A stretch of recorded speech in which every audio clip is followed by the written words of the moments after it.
New developments in Prince Williams County, controversial digital gateway plans. A hearing is set for this morning after the board voted to move forward with the data center just a few weeks ago. But one group says the board didn't give enough time or notice to hold that hearing. Let's get out to Fox 5's Melanie Allenwick, who is in Woodbridge this morning with the latest developments. Good morning, Mel.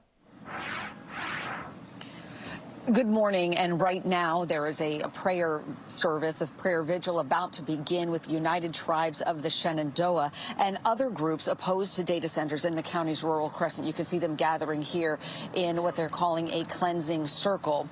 This group says they're just really trying to do whatever they can to fight this, saying that the irreplaceable historical and cultural sites of Prince William County are not something to be arbitrarily sacrificed for, as they say, a fast buck.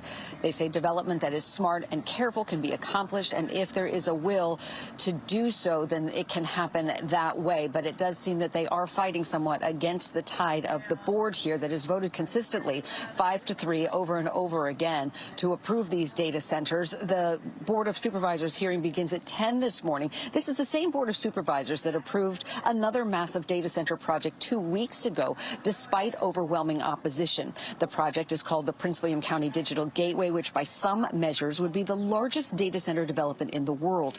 It was first proposed in 2021, as there has been intense opposition ever since.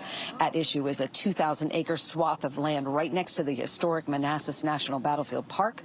Opponents argue the project threatens historic sites, the preservation of African American and Native American heritage, water quality, and quality of life. However, supporters, especially the landowners who are ready to sell, say Prince William County's rural crescent has already been ruined by development, and this project is the best solution. In addition, they say the Prince William Digital Gateway would bring in a technology corridor, jobs, and hundreds of millions of dollars in revenue to support the schools and county services. Now, the Prince William County Planning Commission voted to deny the project applications, but they only serve in an advisory role. The Board of Supervisors does get a final say. And again, we don't know how long this board meeting is going to last. These have historically gone on for many, many hours, sometimes overnight and into the early morning hours. So, of course, Fox 5 will stay on top of this. Yet another historic vote for the future of Prince William County. A lot of impassioned people on both sides there. Thank you so much, Mel, for staying on top of it for us.